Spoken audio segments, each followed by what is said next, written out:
हाय, hello, नमस्कार. वैशाली वडनेरे ब्लॉगमध्ये तुमचं स्वागत आहे. आता तयारीवरनं तुमच्या लक्षात आलंच असेल, की आज मशरूम पुलाव. 2-3 वेळेस मशरूमची भाजी झाली. म्हटलं आज वेगळं काहीतरी करू आणि इकडे मी तांदूळ भिजत घातलेले होते 10 मिनिटापूर्वी. ते उपसायला घेतले. जास्त वेळ नाही भिजत टाकले, फक्त 10 मिनिटं टाकले, तरी पुलाव खूप छान टेस्टी झाला होता. आता पुढे बघालच तुम्ही. व्हिडिओ छान होणार आहे, तेव्हा स्किप न करता संपूर्ण बघा. आणि मी आता मशरूम स्वच्छ धुवून घेतले, चांगले 2-3 पाण्याने धुतले, कारण की ते क्लीन करणं महत्त्वाचं आहे. त्याला थोडी माती लागलेली असते, म्हणून स्वच्छ केले एकदम. आता इकडे कांदा तळून घेते, वरून आपल्याला गार्निशिंगला पण लागेल. आणि खूप पटकन होऊन गेली, काही वेळ लागला नाही. तरी मुलांना असे वेगवेगळे प्रकार असले का आवडीने खाता. नेहमी नेहमी तीच तीच भाजी मुलं बी कंटाळून जाता. म्हटलं आज वेगळं काहीतरी करू. आणि छान एकदा पहिल्यांदाच ट्राय केला. तुम्ही पण माझी रेसिपी बघून नक्की ट्राय करा. खरं तर हॉटेलपेक्षा पण आपली घरच्या घरी टेस्ट एकदम भारी येऊ शकते. कुठल्याही भाताची किंवा भाजीची. आपण हॉटेलचे लोकं पूर्णपणे पेशन्स ठेवून मसाले परतत असतात आणि जिथल्या तिथं गरम पाणी वगैरे वापरतात. तसं आपण नाही, घाई गर्दीत देतो गार पाणी टाकून, एवढं करतो आणि थोड्यावरनं आपण टेस्ट बिघडवतो. तसेच पेशन्स ठेवले तर एकदम भारी होईल, सगळं काही हॉटेलसारखीच टेस्ट येईल. आणि आपला पुलाव रेडी आता. मशरूम हे शरीराला खूप आरोग्यदायी ठरतं. यामध्ये खूप प्रमाणात प्रोटीन्स असतात. ज्यांना डी विटॅमिनची कमतरता असते, यामधून डी विटॅमिन्स भरपूर प्रमाणात मिळतं. यामुळे हाडं आपली मजबूत होतात. ज्यांना वेट लॉस करायचं असल्यास तर फायबर असल्यामुळे वेट लॉस पण होतो. फॉलिक ॲसिड असल्यामुळे रक्ताचं प्रमाण चांगल्या प्रमाणात वाढतं. डोळ्यांची नजर वाढते. हाय बी पी असल्यावर लवकरात लवकर बी पी कंट्रोल होतो. असे खूप गुणधर्म असलेले हे मशरूम आरोग्यदायी ठरते. त्यामुळेच भरपूर प्रमाणात आता शेती केली जाते मशरूमची. मशरूम पुलावची रेसिपी मी ह्या व्हिडिओत काही दाखवली नाही. याचा शॉर्ट व्हिडिओ अपलोड केला आहे, तो चॅनेलवर जाऊन बघा.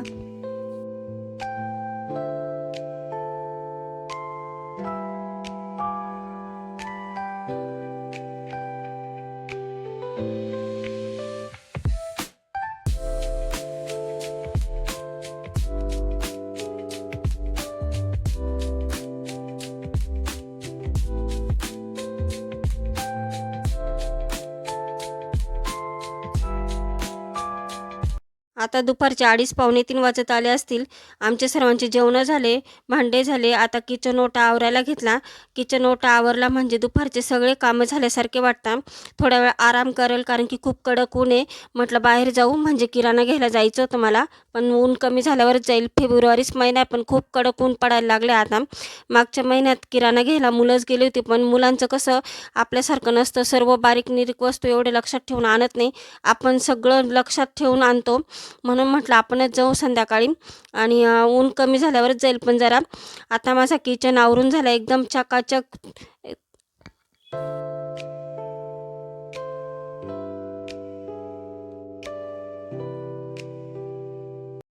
आता आली मी मॉलला.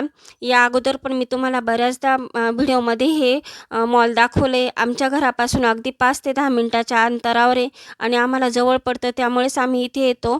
आणि जवळच्या जवळ चांगलं आहे सोयीनुसार.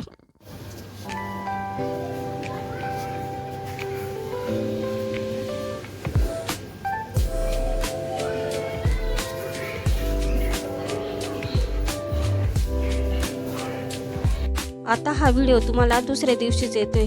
काल किराणा घेऊन आल्यानंतर खूप उशीर झाला होता, त्यामुळे मी शूट काही घेतलं नाही. आता आम्हाला लग्नाला जायचं आहे, तयारी करून बसलो. माझी 2 नंबरची बहीण, तिचे मिस्टर, आम्ही दोघं पण बसलो होतो साक्षीची वाट पाहत. तिची तयारी बाकी होती, म्हणून आम्ही थांबलो. आणि आता जवळच लग्न आहे आमच्या रिलेटिव्हचं, 5 ते 10 मिनिटाच्या अंतरावर लॉन्स आहे, तिथेच लग्न आहे.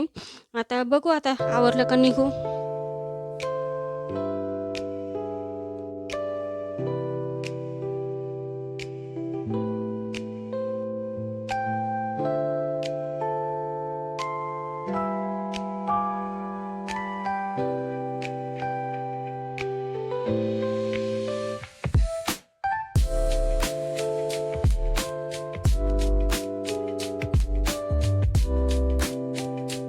इथे कॉपीराईट पडेल म्हणून मी आवाज म्यूट केलेला आहे. खूप छान पद्धतीने लग्न सोहळा पार पडला. आकाश आणि आकांक्षाला वैवाहिक जीवनाच्या हार्दिक शुभेच्छा. त्यानंतर भरपूर नातेवाईक भेटले. लग्न समारंभ भेटला का नातेवाईक भेटतात, भेटीगाठी होता. एरवी तर घरी जायला कुणाला जमत नाही, पण हीच कार्यक्रम असला का भेटीगाठी छान होतात. नातेवाईकांना छान मस्त वाटलं. आम्ही खूप सारे फोटो काढले. ह्या आठवणी कधी बघता येतं आपल्याला. त्यानंतर आम्ही घरी आलो. आता संध्याकाळचे 6:30 वाजले. आम्ही आता आलो पंचवटीमधील स्वामीनारायण मंदिरात. खूप छान आहे, तुम्ही बघू शकता. एकदम भव्य दिव्य असं मंदिर आहे. मंदिराचा आजूबाजूचा परिसर एकदम वातावरण प्रसन्न वाटतं आणि भरपूर अशा पायऱ्या आहे. आम्ही नेटकंच वरती चढलो आणि अगदी 5 ते 10 मिनटात आरती चालू होणार होती. छान योगायोग आला. मी तर पहिल्यांदाच आले ह्या मंदिरामध्ये. भरपूर वेळेस प्लॅन केला, पण तो प्लॅन काही सक्सेस झाला नाही. ह्यावेळेस नक्की येऊ म्हटलं. माझी 2 नंबरची बहीण तिला जरा काम होतं, त्यामुळे ती काही आली नाही. माझी मोठी बहीण आणि बहिणीची मुलगी आम्ही आलो संध्याकाळी मंदिरात. पण खूप छान वाटलं एकदम. तुम्ही बघू शकता अगदी गुहेसारखं मध्ये असं पूर्ण कोरीव काम केलेलं आहे आणि मध्ये आतमध्ये स्वामीनारायणांची मूर्ती पण खूप छान आहे. त्यानंतर आरती झाली 7 वाजता. आम्ही लाईनीत उभं राहून दर्शन घेतलं आणि प्रसाद घेतला. जवळपास अर्धा पाऊण तास तरी लागतो हे मंदिर बघण्यासाठी. इथला आजूबाजूचा परिसर, दाट झाडी, लहान मुलांना खेळायला सुद्धा खूप छान गार्डन वगैरे इथे खूप छान आहे. असं मनमोहक वातावरण आहे एकदम. स्वामीनारायण म्हणजे बालाजी भगवानांचाच अवतार आहे. रूप एक जरी असलं तर नावं वेगवेगळे आहे. मी बालाजी भगवानांचं म्हणजे व्यंकटेश स्तोत्रांचं 3 दिवसाचं पारायण केलं होतं. खूप छान अनुभव आलेले होते आणि एकदम बालाजी भगवान आपल्याला कोणत्या ना कोणत्या रूपात तेव्हा दर्शन देतातच ते पारायणाच्या काळात.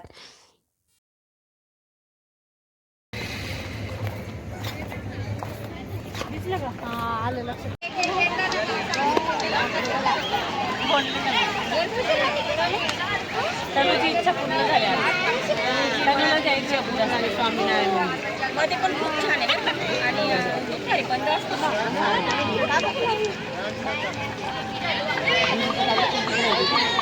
अगं दिदी म्हणजे बंद असतं का? किती वाजता?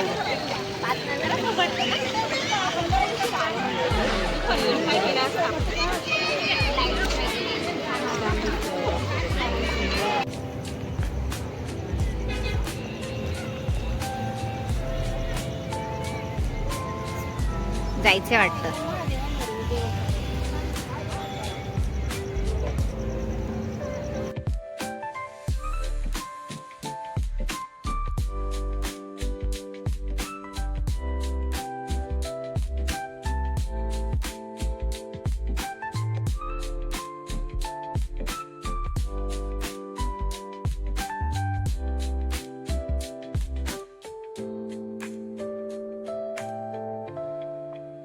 चला तर मग आता इथेच व्हिडिओची एंड करते. आजचा व्हिडिओ कसा वाटला कमेंटमध्ये नक्की सांगा. व्हिडिओ जर आवडला तर व्हिडिओला लाईक करा, शेअर करा, सबस्क्राईब करा. परत नवीन व्हिडिओमध्ये भेटू. तोपर्यंत तुम्हा सर्वांना बाय बाय.